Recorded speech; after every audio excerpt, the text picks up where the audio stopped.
یار بھائی نے بٹھا دو خالد پیچھے ہو بسم اللہ الرحمن الرحیم۔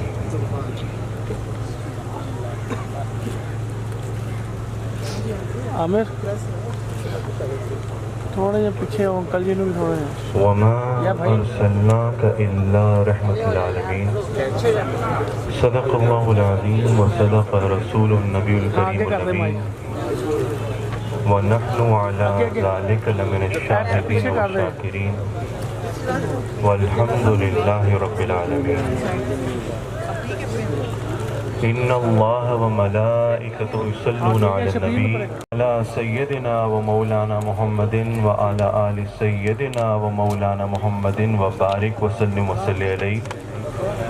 الصلاۃ والسلام علیک یا سیدی یا رسول اللہ و علی آلک و اصحابک یا سیدی یا حبیب اللہ۔ درود شریف آواز بلند۔ شبیر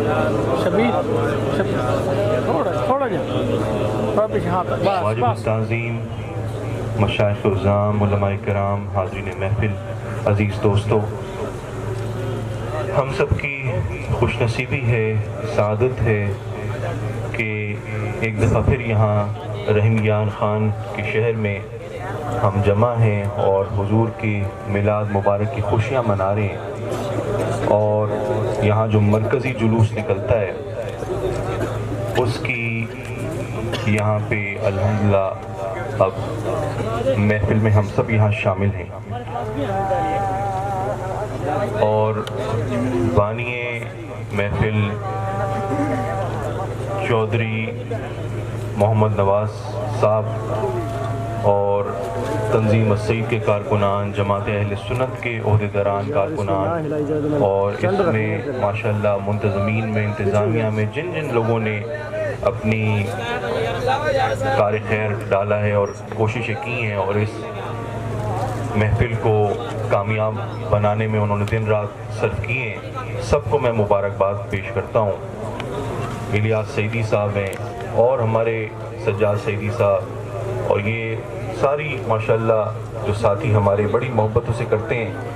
اللہ تعالیٰ آپ سب کو سلامت رکھے، اپنی زبان میں رکھے۔ مختصر سے وقت میں چند گزارشات ربیع الاول کے حوالے سے آپ کی خدمت میں پیش کروں گا۔ میرے دوستو، بڑی مبارک گھڑیاں ہیں اور بڑا مبارک وقت ہے، اور جب بھی ماہ ربیع الاول آتا ہے تو اپنی آغوش میں، اپنی باہوں میں سرکار مدینہ کی محفلوں کو سجا کر آتا ہے، اور اس مہینے میں سرکار مدینہ کے ذکر کی لوریاں وہ سرکار کے عشاق، سرکار کے دیوانے سنتے ہیں، اور وہ بخت خفتہ دل، وہ کرم خوردہ چہرے، وہ قلوب، وہ خزاں رسیدہ سینے، وہ گردش و ایام کے مارے ہوئے لوگ، وہ ستائے ہوئے، جب سرکار مدینہ کا ذکر سنتے ہیں تو اپنی روح میں تسکین پاتے ہیں، سکون پاتے ہیں، اطمینان و قرار پاتے ہیں، اور سرکار کا ذکر مبارک وہ روح کے لیے آب حیات ہے، امرت جل ہے۔ میرے دوستو، یہ ذکر ہمارے ایمان کو نئی قوتیں بخشتا ہے اور نئی توانائی دیتا ہے اور نئی بہاریں لے کر آتا ہے۔ تو ان محافل میں ہمیں آنا چاہیے، اور ہمارے ایمان کا تقاضا ہے کہ یہاں پر ہمیں شرکت کرنی چاہیے ادب کے ساتھ اور احترام کے ساتھ۔ اور میرا یہ ایمان ہے کہ ان محفلوں میں جو آتا ہے اور ادب سے، احترام سے بیٹھتا ہے، یہ ہو نہیں سکتا کہ سرکار اس کی جھولیوں کو نہ بھریں۔ سرکار اپنی خیرات، اپنے خزانے عطا فرماتے ہیں اور غلاموں کی جھولیوں کو بھرتے ہیں، اور میرے دوستو، یہ مومنوں کے ایمان کا تقاضا ہے ان محافل میں آنا، ان کو کامیاب بنانا۔ قرآن پاک کی جو آیت کریمہ میں نے آپ کے سامنے تلاوت کی، وَمَا أَرْسَلْنَاكَ إِلَّا رَحْمَةً لِلْعَالَمِينَ، بڑی مشہور آیت ہے، اور اس پہ آپ نے نہ جانے کتنی دفعہ تقریریں سنی ہوں گی، خطابات سنے ہوں گے، اور مقررین نے آپ کے دل کو گرمایا ہوگا۔ میرے دوستو، قرآن کا مطالعہ کریں، اس کے اوراق کو الٹ پلٹ کر کے دیکھیں، اور وہ دل جس میں سرکار مدینہ کی محبت کی قندیلیں روشن ہوتی ہیں، اس دل سے قرآن کو پڑھو تو تمہیں اندازہ ہوگا کہ قرآن پاک میں اللہ نے اپنے پیارے حبیب کو کس دل ربا انداز میں یاد فرمایا ہے، کس خوبصورت بھرے لہجے میں اللہ نے سرکار کی حسن و جمال، سرکار کی رعنائیاں، سرکار کی خوبصورتی کے حسن کے موتی بکھیرے ہیں۔ دیکھو سرکار کے چہرے کو یاد فرمایا تو فرمایا وجہک فی السماء، اے پیارے حبیب آپ کا رخ انور، آپ کا رخ زیبا اللہ نے آسمانوں پر بلند ہوتا ہوا دیکھا، اور حضور کے چہرے کی شادمانی، اس کی فرحت، اس کے نکھار، اس کے نور اور اس کی تابانی کو یاد فرمایا تو فرمایا والضحیٰ، آپ کا چہرہ صبحوں کے اجالوں سے زیادہ روشن ہے۔ حضور کی عنبر اور مشک سے تر سیاہ گھنگریالی زلفوں کو یاد فرمایا تو فرمایا واللیل، حضور کی ہتھیلیوں کو، ہاتھوں کو یاد فرمایا تو ید اللہ فرمایا، حضور کے تلووں کو یاد فرمایا تو والبلد فرمایا، سینے کو یاد فرمایا تو الم نشرح لک صدرک فرمایا، حضور کی نشیلی چمکیلی غزالی آنکھوں کو یاد فرمایا تو ما زاغ البصر وما طغی فرمایا، حضور کے دہن کو، زبان مبارک کو یاد فرمایا تو وما ینطق عن الہوی فرمایا، حضور کے زہد و ورع کو یاد فرمایا تو قم اللیل الا قلیلا فرمایا، حضور کے نور رسالت کو یاد فرمایا تو وداعیا الی اللہ باذنی وسراجا منیرا فرمایا۔ میرے دوستو کس انداز میں اللہ نے اپنے پیارے حبیب کو اپنی کتاب میں یاد فرمایا اور سرکار کے حسن کے موتی بکھیرے، لیکن ہمارے اسلاف، ہمارے اکابرین لکھتے ہیں کہ جس طرح سے سرکار کے حسن کو وما ارسلناک الا رحمت للعالمین میں اکٹھا کر دیا، اس کو جمع کر دیا، اس کا حسن اپنے جوبن پر نظر آتا ہے۔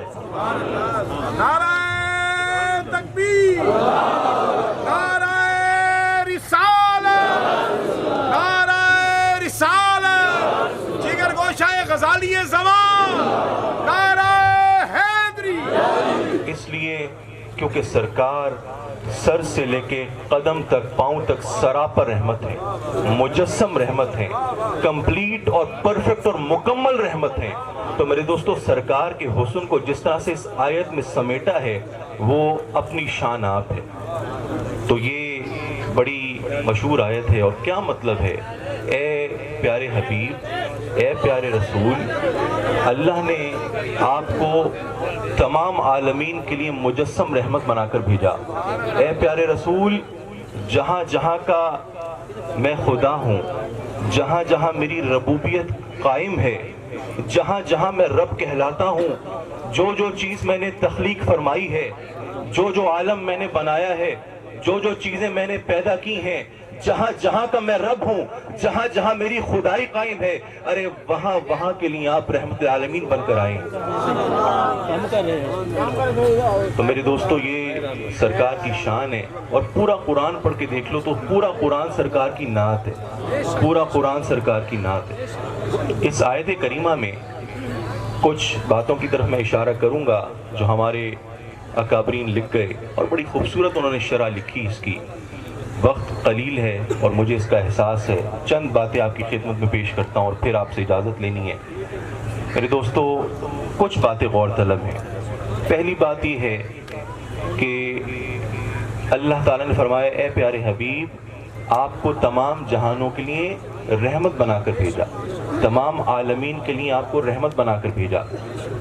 نعمت نہیں فرمایا، نعمت بھی تو فرما سکتا تھا نا، وما ارسلناک الا نعمت للعالمین بھی تو کہا جا سکتا تھا، لیکن رحمت للعالمین فرمایا۔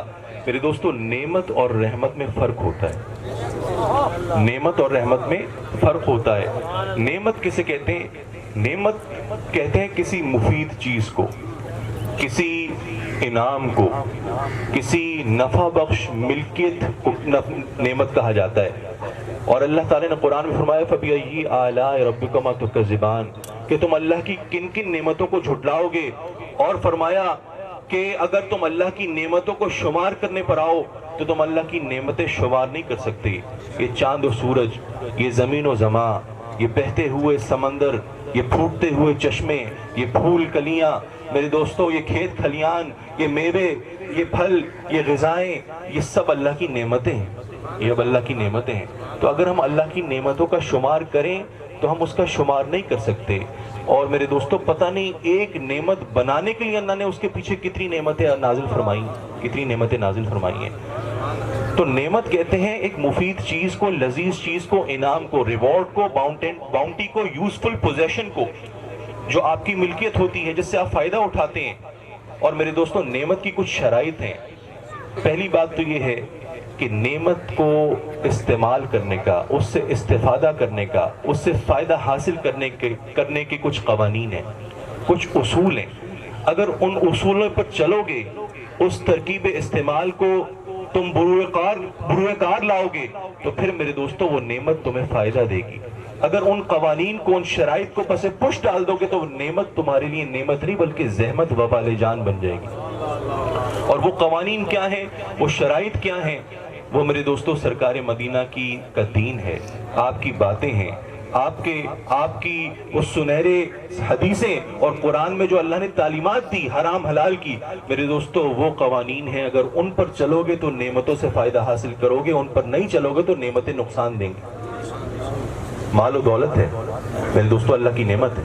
اگر مال و دولت کو غلط کاموں پہ خرچ کرو گے، اسراف کرو گے، ریاکاری کرو گے، تخریب کاروں کے کاموں میں خرچ کرو گے، تو میرے دوستوں یہ مال و دولت تمہارے لیے عذاب الہی کی نوید سنائے گا۔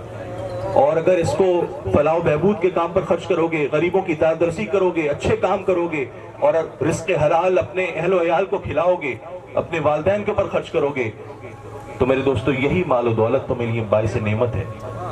اسی طرح اولاد ہے، اولاد کی صحیح تربیت کرو گے، اخلاقیات سکھاؤ گے، دین سکھاؤ گے، قرآن و سنت سکھاؤ گے، تو وہ اولاد تمہارے لیے تمہارا نام روشن کرے گی اور تمہارے لیے باعث فخر ہوگی۔ لیکن اگر اس اولاد کو بے لگام چھوڑو گے اور دین سے راہروی نہیں رکھو گے، ان کو دین کی باتیں نہیں سکھاؤ گے، اخلاقیات اور مورلز نہیں سکھاؤ گے، تو وہ اولاد کل کو تمہارے لیے رسوائی اور ہزیمت کا باعث بھی بن سکتی ہے۔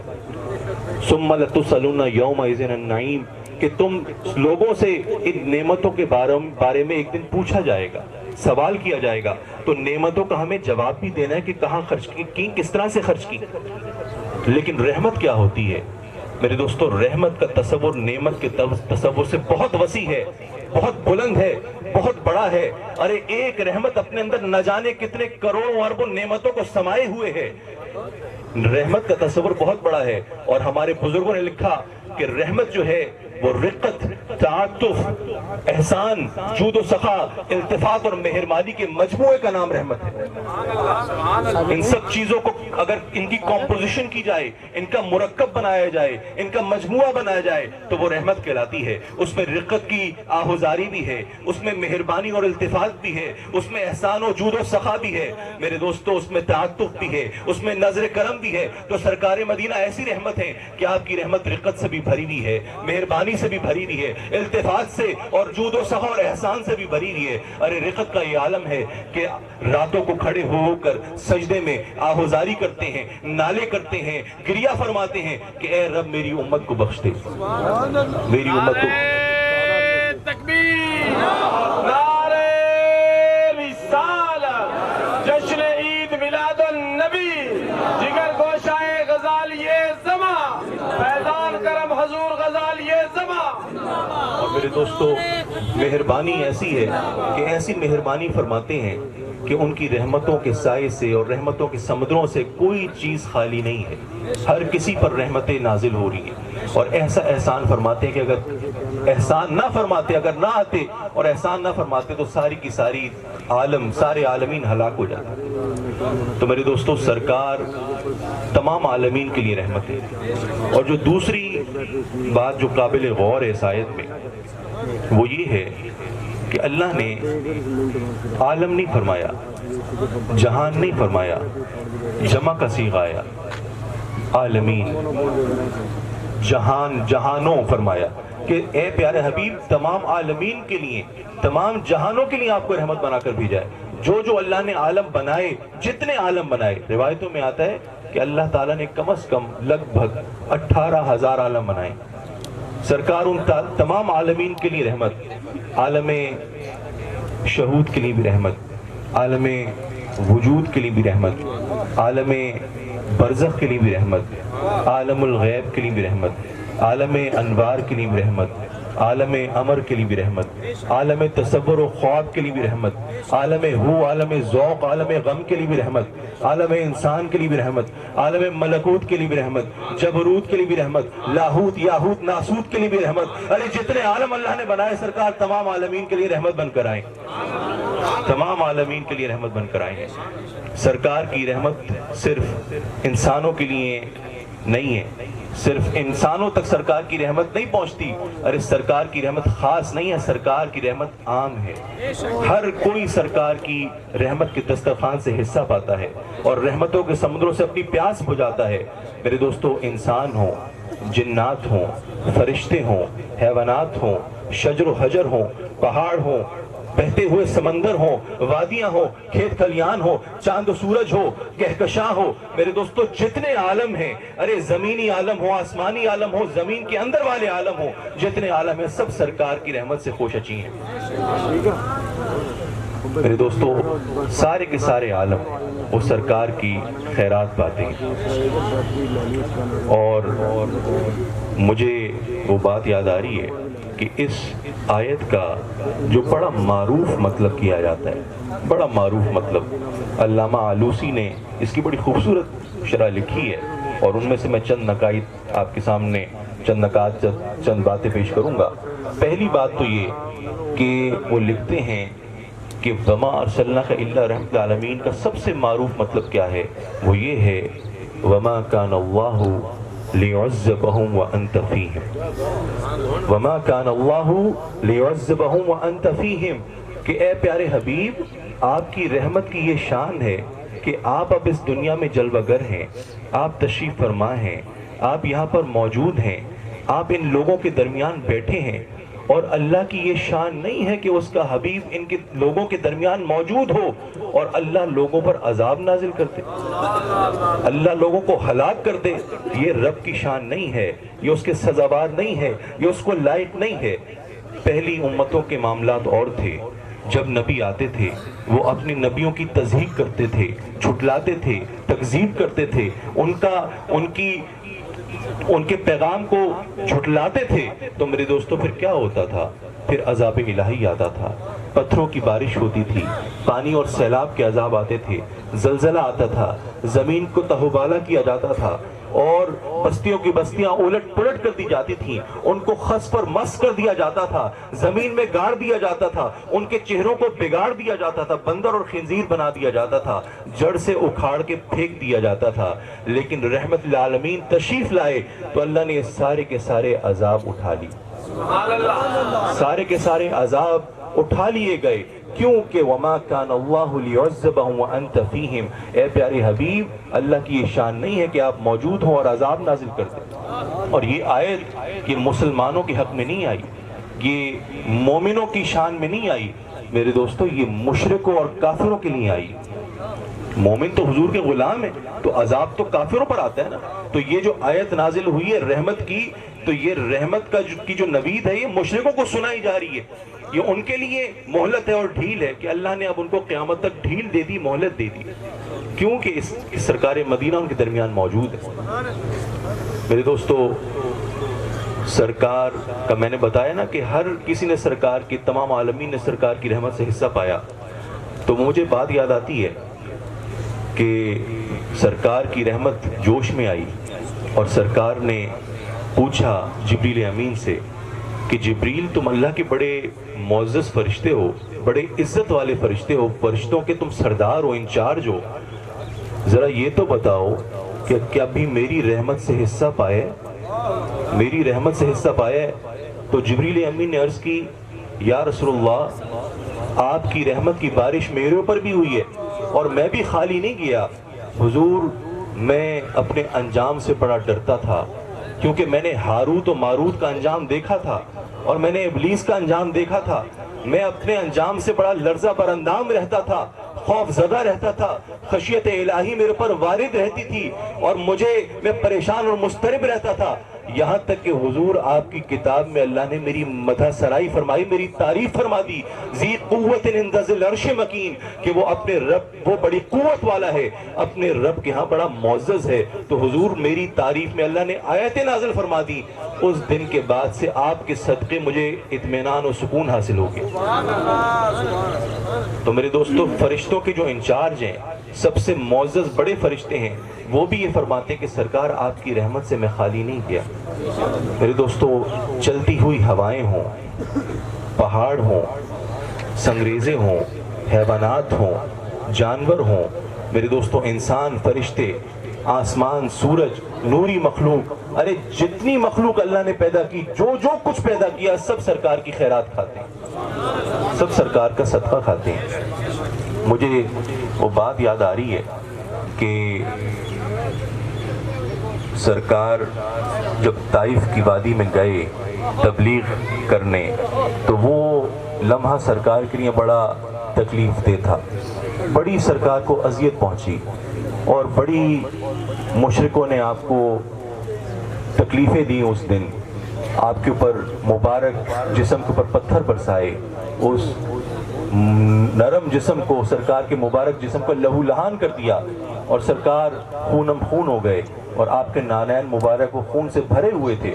تو سرکار بڑے رنجیدہ، بڑے مغموم، بڑے افسردہ سرکار واپس لوٹے اس وادی سے۔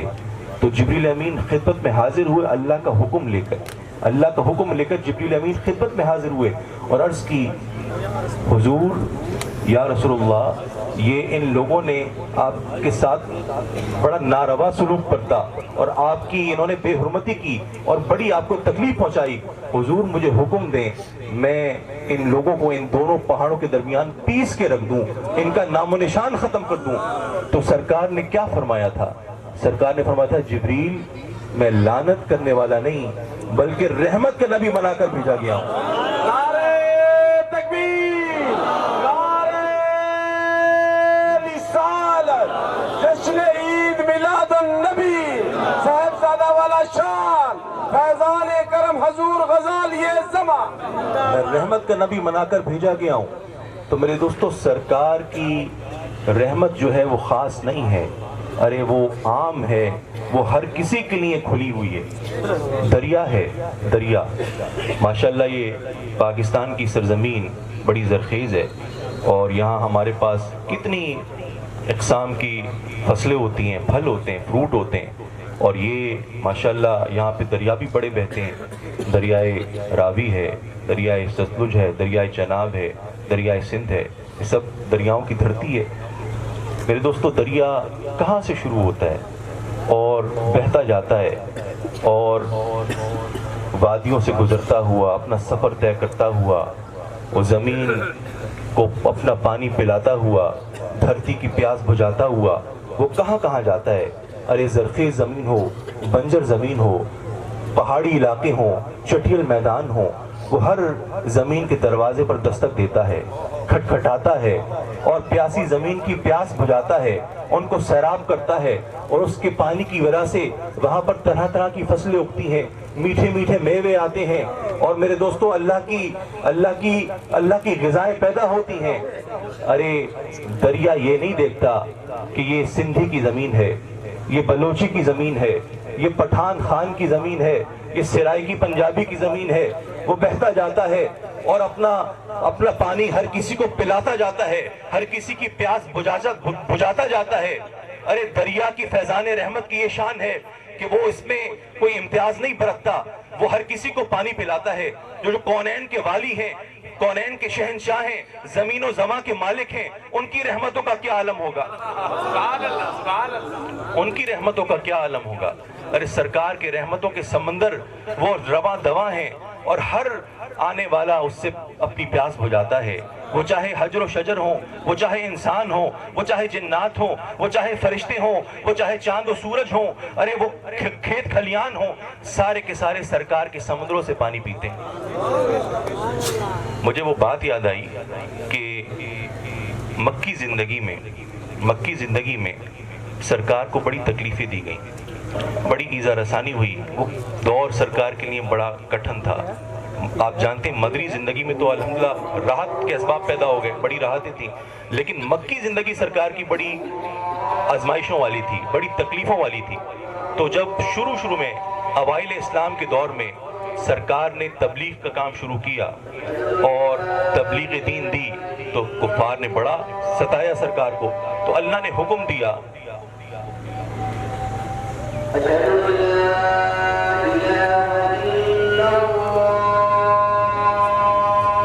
کہ پیارے حبیب آپ کچھ دنوں کے لیے غار ثور میں قیام فرما لیں، غار ثور میں چلے جائیں۔ تو سرکار تشریف لے گئے غار ثور۔ وہ مشہور بات جب صدیق اکبر کو سانپ نے کاٹا تھا آپ کی ایڑی پر، وہ واقعہ، تو سرکار غار ثور تشریف لے گئے۔ جبریل امین نے جب یہ منظر دیکھا تو عرض کی بار تعالیٰ تیرے حبیب کو مشرکوں نے بڑی تکلیف پہنچائی ہے اور تو نے حکم دیا ہے کہ آپ غار میں تشریف لے جائیں کچھ دنوں کے لیے، وہاں قیام کر لیں۔ تو اے بار تعالیٰ تو مجھے حکم دے، میں ابھی جاتا ہوں، تو نے مجھے اتنی طاقت دی ہے، اتنا زور دیا ہے، میں تیرا اتنا بڑا معزز فرشتہ ہوں، میں ابھی جاتا ہوں اور اپنے پروں سے اس پہاڑ کو ڈھانپ لیتا ہوں اور اس غار کے منہ کو میں بند کر دیتا ہوں، یہ پورا کا پورا پہاڑ اور یہ سارا غار میں غائب کر دوں گا، مشرک دیکھ بھی نہیں سکیں گے۔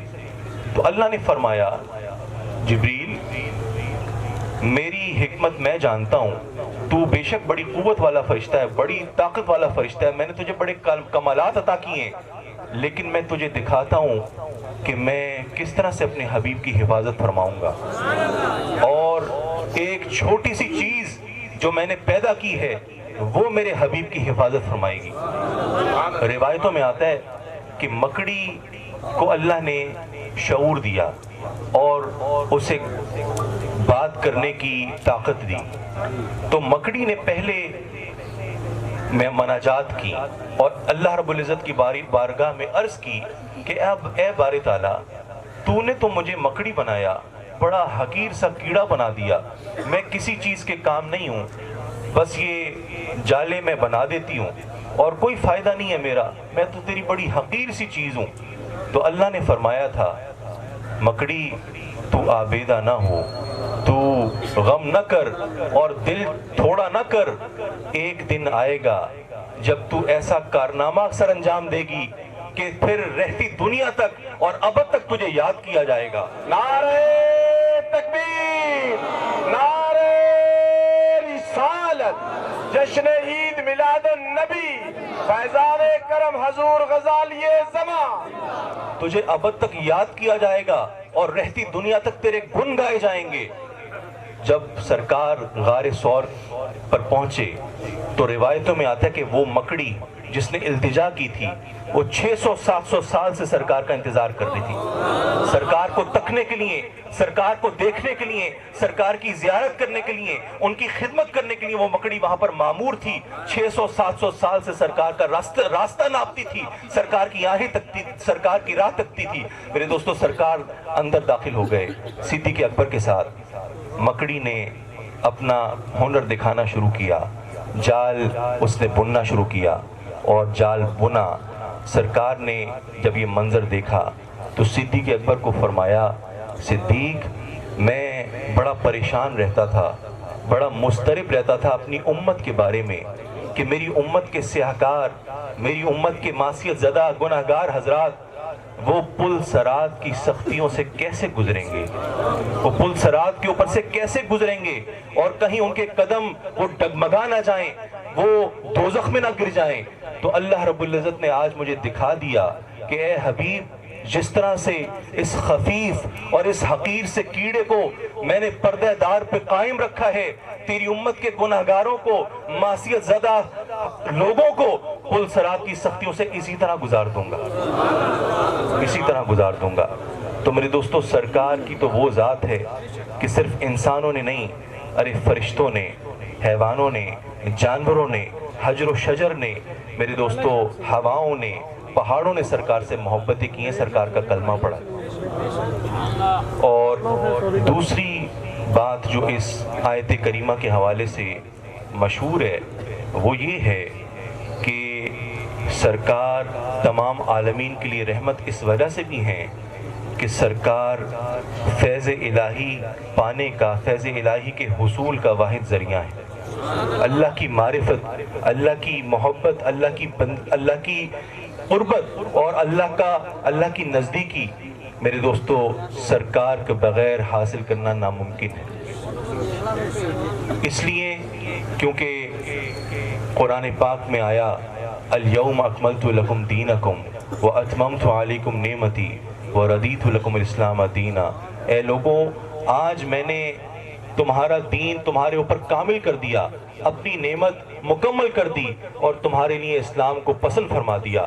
میرے دوستو سرکار ایسا لافانی لازوال عالمگیر دین لے کر آئے، ایسا آفاقی دین لے کر آئے اور اس دین کو ایسے کمال پر پہنچا دیا، اس شریعت کو ایسے کمال پر پہنچا دیا کہ اب نہ سرکار کے بعد نہ کسی نبی کی ضرورت ہے، نہ کسی دین کی ضرورت ہے، نہ کسی شریعت کی ضرورت ہے۔ سرکار فیض الہی پانے کا واحد ذریعہ ہے۔ جب فیض الہی پانے کا واحد ذریعہ ہے تو سرکار مدینہ میرے دوستو تمام عالمین کے لیے رحمت ہے۔ اور اپنی گفتگو کو بالکل سمیٹوں میرے دوستو، آخری بات کہ یہ ہم انسان ہیں اور ہمارا جسم ہے، ہماری فزیکل باڈی ہے۔ میرے دوستو ہم دو چیزوں سے بنے ہیں، ہم دو چیزوں کے مجموعے کا نام ہے۔ ایک ہمارا جسم ہے، ہماری آنکھیں ہم دیکھتے ہیں، ہمارے ہاتھ ہیں، ہمارے پاؤں ہیں جو چلتے ہیں، ہماری زبان ہے بولتے ہیں، ہمارا منہ ہے ہم کھاتے ہیں، سینہ ہے میرے دوستو ہمارا جسم ہے۔ اور ایک ہماری روح ہے۔ روح اصل چیز ہے، روح جسم کو متحرک کرتی ہے، روح جسم کو حرکت کرنے پر مجبور کرتی ہے، روح جسم کا ایندھن ہے، روح جسم کا انجن ہے۔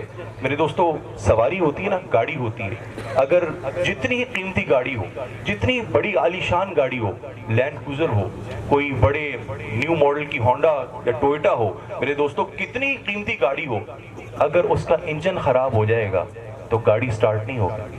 چاہے جتنے اچھا کلر ہو، خوبصورت رنگ ہو، اس کے اوپر بڑی خوبصورت LED لائٹس لگی ہوئی ہوں، اس کی اپہولسٹری، اس کی پوشش، اس کی پوشاک وہ بڑی خوبصورت ہو، میرے دوستو سب چیزیں ٹھیک ہوں، لیکن اگر انجن میں گڑبڑ آ جائے گی، انجن میں خرابی پیدا ہو جائے گی تو گاڑی کسی کام کی نہیں رہے گی۔ لیکن اگر گاڑی بوسیدہ ہے، خستہ حال ہے، اس کا رنگ زنگ آلود ہے، اس کے ٹائر پھٹے ہوئے ہیں، لیکن اگر انجن اس کا صحیح سلامت ہے تو وہ گاڑی تمہیں منزل مقصود پر پہنچا دے گی۔ اسی طرح جسم اور روح کا تعلق ہے میرے دوستو۔ جو جسم ہے جتنا ہی خوبصورت ہو، جتنا ہی خوبصورت زلفیں ہوں، خوشبودار زلفیں ہوں، نشیلی چمکیلی آنکھیں ہوں، سفید رنگت ہو، لمبا قد ہو، میرے دوستو کڑیل جوان ہو، طاقت کا پہاڑ ہو، اگر روح جسم سے چلی جائے گی تو جسم گل سڑ جائے گا، کسی کام کا نہیں رہے گا، بدبو آئے گی، اور میرے دوستو پھر یہ دنیا کے مزے، یہ دنیا کی لطف، یہ جسم ان کو محسوس نہیں کر سکے گا ان لذات کو۔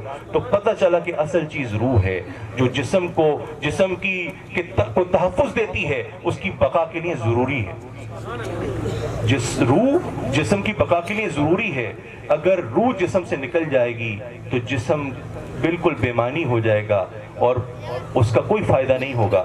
یہی بات اس آیت کی آخری تفسیر ہے کہ جو کچھ اللہ نے پیدا کیا، جو کچھ بنایا، جتنی کائنات بنائی، زمین آسمان جتنے عالم پیدا کیے، یہ ایک جسم کی مانند ہے، اور ان تمام عالمین کی روح وہ سرکار مدینہ کی ذات ہے، سرکار مدینہ تمام عالمین کا انجن ہے۔ ارے میرے دوستو وہ عالم کو رقص کرنے پر مجبور کرتے ہیں، کیف و مستی میں آنے پر مجبور کرتے ہیں۔ یہ محبتوں کی بہاریں سرکار مدینہ کی وجہ سے قائم ہیں، یہ کاکلوں کی مہک میرے دوستو، یہ چمک دمک، یہ پھولوں کا کھلکھلانا، یہ سارا کا سارا، یہ سورج کی یہ روشنی، یہ چاند کی خوبصورتی، یہ سرکار کی خیرات ہے۔ کیوں کہ سرکار تمام عالمین کی روح ہیں۔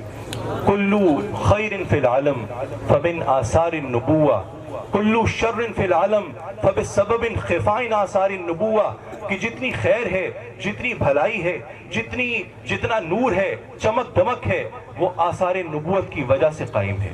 اور جب آثار نبوت اٹھا لیے جاتے ہیں تو پھر ظلمت ہوتی ہے، پھر تاریکی ہوتی ہے میرے دوستو، پھر اندھیرا ہوتا ہے۔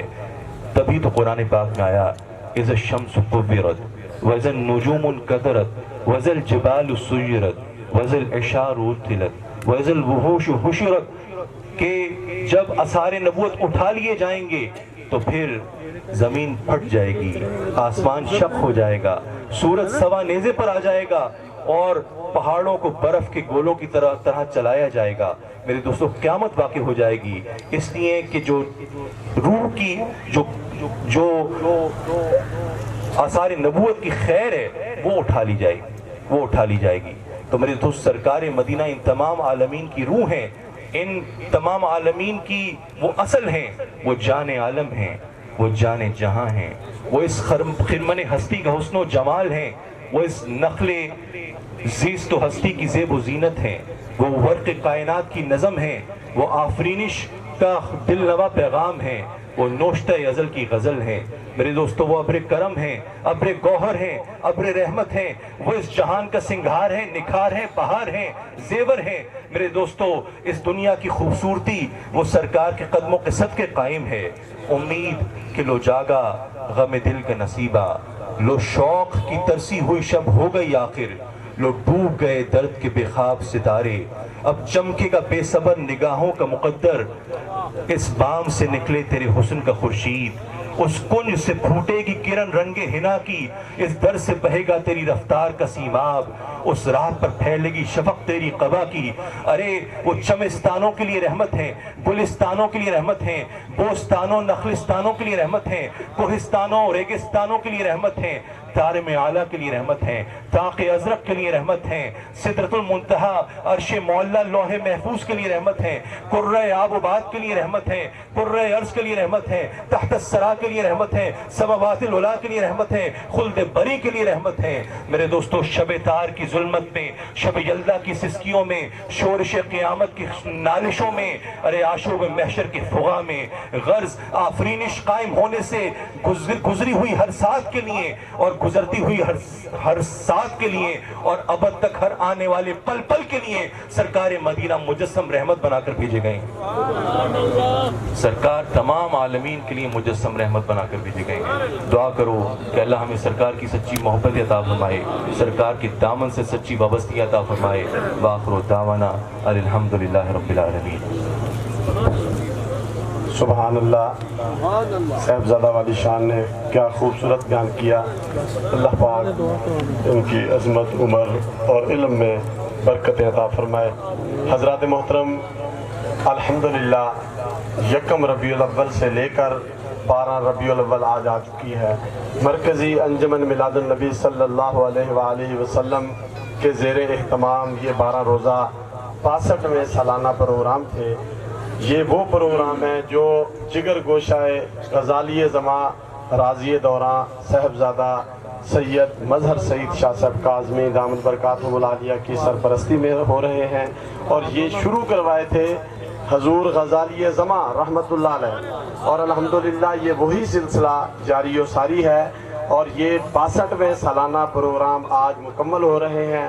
انشاءاللہ زندگی نے وفا کی تو آئندہ 63ویں سالانہ پروگرام ہوگا، اور 63 کا عدد آپ سمجھتے ہیں؟ جو اپنے دل میں یہ سمجھ رہے ہیں وہ سبحان اللہ کہیں۔ 63ویں پروگرام جو ہوں گے وہ کس کی نسبت ہے؟ سرکار دو عالم صلی اللہ علیہ وسلم کی ظاہری زندگی مبارک کی نسبت سے انشاءاللہ ہم نے جو 63ویں پروگرام منانے ہیں، انشاءاللہ کیسے منانے ہیں؟ ذرا سبحان اللہ کہیں۔ سبحان اللہ، انشاءاللہ جوش و خروش سے منانے ہیں، اور ہماری انجمن نے یہ فیصلہ کیا ہے آج شام کو ہمارا آخری پروگرام ہے جو ٹاؤن ہال کے سبززار میں ہوگا، اور وہ پروگرام کے بعد ہم نے انشاءاللہ پورا سال ہم نے 63ویں پروگراموں کی تیاری شروع کر دینی ہے، اور آپ دوستوں نے بھی 63ویں پروگراموں کی تیاری شروع کر دینی ہے، اور بھرپور طریقے سے آپ دوستوں نے آنا ہے۔ ہم نے آپ کے لیے انتظامات جتنے بہتر سے بہتر ہو سکے انشاءاللہ کریں گے۔ اور حضرت صاحب فرما رہے تھے کہ میری طبیعت بہت علیل ہے، آپ بھی دیکھ رہے ہیں، آپ تمام حضرات ہم حضرت سے دعائیں لیتے ہیں، ہم بھی دعائیں لیتے ہیں، لیکن آئندہ سے آج سے آپ تمام حضرات حضرت کے لیے دعا فرمائیں گے کہ حضرت کا ماشاءاللہ یہ وجود، حضرت کا یہ چہرہ یہ ایسے ہی مسکراتا رہے. آئندہ 63ویں سالانہ پروگراموں میں بھی آپ کی حاضری ہو، ہم زیارت کریں اور ہمیشہ ہمارے ساتھ اسی طرح پھولوں کی طرح چمکتے رہیں. اور ہم شکریہ ادا کرتے ہیں مرکزی انجمن میلاد النبی صلی اللہ علیہ وسلم کے پلیٹ فارم سے کہ ہماری جو منظوری تھی اس سلسلے میں بھی ڈی پی او صاحب کی طرف سے، ڈی سی او صاحب کی طرف سے بہت تعاون ہوا. اور آج ڈی سی صاحب نے ہمارے جلوس کی قیادت کی، وہاں پر تشریف لائے، اور اے سی صاحب ابھی کچھ وجوہات کی وجہ سے پہلے اٹھ کے چلے گئے، انہوں نے بھی ہمارے ساتھ بہت اچھا کوآپریٹ کیا. اور یہ والا جو پنڈال سجایا ہوا ہے یہ انجمن آڑتیان کی طرف سے ماشاءاللہ انوار احمد نجمی صاحب جو ہمارے غلہ منڈی کے صدر ہیں بڑا ہی تعاون کرتے ہیں ہماری انجمن کے ساتھ، اللہ پاک ان کو بھی صحت دے. اور یہ سارا پنڈال انجمن آڑتیان کی طرف سے سجایا گیا ہے اور آپ کے لیے بہترین لنگر کا انتظام کیا گیا ہے. آپ یہ کتنے دوست ہوں گے، آپ یہ سمجھ لیں آپ لوگوں کے لیے الحمدللہ 60 دیگیں پکوائی ہیں. آپ نے نظم و میرا بتانے کا مقصد صرف یہ ہے کہ آپ نے نظم و ضبط کا مظاہرہ کرنا ہے. سب کو یہاں بیٹھے ہوئے لنگر ملے گا. آپ دیکھیں اگر 60 دیگیں آپ کھا سکتے ہیں، بعض لوگ افراتفری ڈال دیتے ہیں، لنگر دوستوں تک نہیں پہنچتا. یہ برائے مہربانی میں ہاتھ جوڑ رہا ہوں، آپ نے دعا کے بعد ادھر ایسے ہی بیٹھے. اب حضرت صاحب ارشاد فرمائیں گے، نعرہ ماریں، نعرہ تکبیر، نعرہ رسالت. يصلون على النبي يا أيها الذين آمنوا صلوا عليه وسلموا تسليما. اللهم صل على سيدنا محمد وعلى آل سيدنا محمد وبارك وسلم عليه. الصلاة والسلام عليك يا سيدي يا رسول الله وسلم عليك وعلى آله وصحبه يا سيدي يا حبيب الله.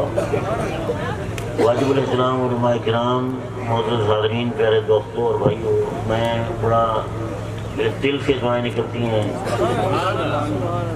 حاجی محمد نواز، میرا یہ ایمان ہے کہ اس روئے زمین پر جو سب سے عظیم محفل ہوتی ہے وہ سرکار کی میلاد کی محفل. طبیعت میری ناساز ہے اور میں تو 35 سال سے یہاں آ رہا ہوں، اور 35 سال سے اگرچہ میں مقرر خطیب واحد نہیں ہوں لیکن میں ہمیشہ کچھ نہ کچھ ٹوٹے پھوٹے لفظوں میں بات کرتا ہوں. میرے بیٹے کی آپ نے تقریر سنی، اللہ کرے زور بیاں اور زیادہ، بہت عزتیں عطا فرمائے. میں تو وقت گزارے بیٹھا ہوں. میرے بیٹے نے وما ارسلنا کا الا رحمت للعالمین میں بڑا خوبصورت خطاب فرمایا. حضرات گرامی، وما ارسلنا کا الا رحمت للعالمین تو حضور کی شان میں معروف ترین آیت ہے نا، لیکن میرا یہ ایمان ہے کہ قرآن کی ہر آیت حضور کی نعت ہے. بظاہر اس آیت میں حضور کی عظمت و شان کا ذکر نہ ہو بظاہر، لیکن حقیقتاً حضور کی عظمت و شان کا ذکر. مثلا الرحمن علم القرآن خلق الانسان علمہ البیان. رحمان وہ ہے جس نے اللہ کے رسول کو قرآن سکھایا. خلق الانسان، اور اس نے انسان نہیں بلکہ افضل ترین انسان کو پیدا کیا. علمہ البیان، اور جس نے قرآن کے تمام علوم بیان کرنے کی انہیں صلاحیت عطا فرمائی. میرے دوستو، حضور صلی اللہ علیہ وسلم لوگوں کو اللہ رب العزت اور رحمان کے لیے عبادت اور سجدے کا حکم دیتے تھے. یہ ذہن میں رکھے بات کہ ہر ایک کا ذاتی نام ہوتا ہے نا، ذاتی نام. میرا ذاتی نام مظہر سعید ہے، میرے بیٹے کا ذاتی نام احسن سعید ہے، مولانا غلام جیلانی ہیں ان کے ذاتی نام ہے محمد الیاس سعیدی. ذاتی نام جو ہوتا ہے وہ اسی شخص کے لیے ہوتا ہے نا، کسی اور کے لیے نہیں ہوتا. اللہ رب العزت کے 2 ذاتی نام ہیں، ایک ہے اللہ اور ایک ہے رحمان. یہ 2 جو ہیں ذاتی نام ہیں، اور ذاتی نام کسی اور کے لیے استعمال نہیں ہو سکتے. کسی کو آپ اللہ صاحب نہیں کہہ سکتے، لیکن میں دیکھتا ہوں جن لوگوں کا نام عبد الرحمان ہو اسے انہیں لوگ بلاتے ہیں رحمان صاحب، رحمان صاحب. بالکل غلط ہے، ناجائز ہے، حرام ہے. عبد الرحمان کو عبد الرحمان ہی کہنا چاہیے، رحمان نہیں کہنا چاہیے۔ رحمان اس کا نام ہے، رحمان اس کا نام، یہ ذہن میں رکھ لیا کہ عبد الرحمان کہنا حرام ہے، ناجائز ہے۔ تو حضور فرماتے ہیں اسجدوا للرحمان، اسجدوا للرحمان، رحمان کے لیے سجدہ کرو۔ تو وہ کہتے تھے کون رحمان ہے، کون رحمان ہے؟ تو یہ آیت نازل ہوئی الرحمن علم القرآن۔ پھر یہ کچھ لوگ کہتے تھے کہ محمد عربی تو معاذ اللہ ان پڑھ ہیں، یہ جو قرآن آتا ہے کوئی ان کا ساتھی ہے، کوئی بندہ ہے جو انہیں قرآن سکھا دیتا ہے، یہ بتا دیتے ہیں۔ تو رحمان نے جاتے ہیں الرحمن علم القرآن، ارے یہ رحمان وہ ہے جس نے رسول معظم کو قرآن سکھایا۔ نعرہ تکبیر، نعرہ رسالت، جشن عید میلاد النبی، جانشین امام اہل سنت، فیضان کرم حضور غزالی زمان۔ پھر یہ بھی دیکھیں کہ یہ بغیر آیت جو ہے 4 آیتیں ہیں، یہ سورۃ الرحمن کی میں نے پڑھی ہیں، الرحمن علم القرآن خلق الانسان علمہ البیان۔ اس میں حضور کے علم غیب کا ذکر ہے اور علم غیب کی بہترین دلیل ہے۔ کیسے؟ بات یہ ہے کہ ہمارا یہ عقیدہ ہے کہ رب کائنات نے اپنے حبیب کو عالم ما کان ما یکون بنا دیا۔ رب کے علم کا حضور کے علم کے ساتھ تقابل کرنا یہ جہالت ہے۔ رب رب ہے، حضور حضور ہے، وہ مالک ہے، حضور مملوک ہے، وہ خالق ہے، حضور مخلوق ہے۔ تو میرے دوستو حضور کے علم کا تقابل رب سے کرنا یہ جہالت ہے۔ وہ تو حضور کا علم، میرا عقیدہ یہ ہے کہ حضور کا علم رب کے علم کے مقابلے میں سے جیسے سمندر سے ایک قطرہ، جیسے سمندر سے ایک قطرہ حضور کا علم سمجھے اور سمندر رب کا علم۔ یہ بھی تشبیہ صحیح نہیں ہے کیونکہ سمندر بھی تو محدود ہے نا، رب کا علم تو لامحدود ہے۔ تو میرے دوستو ہمارا علم ہے کہ اللہ نے حضور کے علم غیب عطا فرمایا۔ تب کا بندہ یہ کہے گا کہ قرآن میں تمام علوم ہے۔ تو اب اگر کسی شاگرد کو کچھ علم نہ آئے، اس میں کمی ہو، کوئی خامی ہو، تو اس کی 3 وجہ ہو سکتی ہیں۔ ایک یہ کہ پڑھانے والا جو ہے نااہل ہے، یا یہ کہ وہ اہل تو ہے لیکن وہ بخیل ہے، وہ پورا علم دینا نہیں چاہتا۔ ایسا ہوتا ہے نا، بعض استاد ہوتے ہیں وہ علم روک کے رکھتے ہیں، تھوڑا کچھ دے دیتے ہیں۔ تو ایک پہلی تو یہ وجہ ہے کہ اگر علم ناقص ہو شاگرد کا، تو پہلی وجہ یہ ہے کہ یا تو استاد نااہل ہے یا یہ وہ بخیل ہے۔ دوسری وجہ یہ ہے کہ شاگرد جو ہے اس کے اندر استعداد ہی نہیں ہے، وہ جو علم دیا جا رہا ہے اسے سمیٹ نہیں سکتا، اسے سمجھ اپنے عقل کے اندر وہ سما نہیں سکتا، تو علم جو ہے اسے نہیں ملے گا۔ تیسری جو ہے بات وہ یہ ہے کہ جو کتاب پڑھائی جا رہی ہے وہ ناقص ہے، اس میں ساری باتیں ہیں نہیں۔ یہ 3 باتیں ہیں جن کی وجہ سے علم شاگرد کو نہیں ملے گا۔ اب آپ بتائیں کہ جو استاد ہے وہ رحمان ہے، اور جو کتاب ہے وہ قرآن ہے، اور جو شاگرد ہے وہ محمد عربی۔ نعرہ تکبیر، نعرہ رسالت۔ میرے دوستو یہ باتیں اس کی سمجھ میں آئیں گی جس کی ذہن میں حضور کی محبت۔ عشق مصطفیٰ اگر ہو سکے نصیب، ورنہ دھرا ہی کیا ہے جہان خراب۔ دعا کرنے لگا حضور کی سچی محبت آؤ۔ واخر دعوانا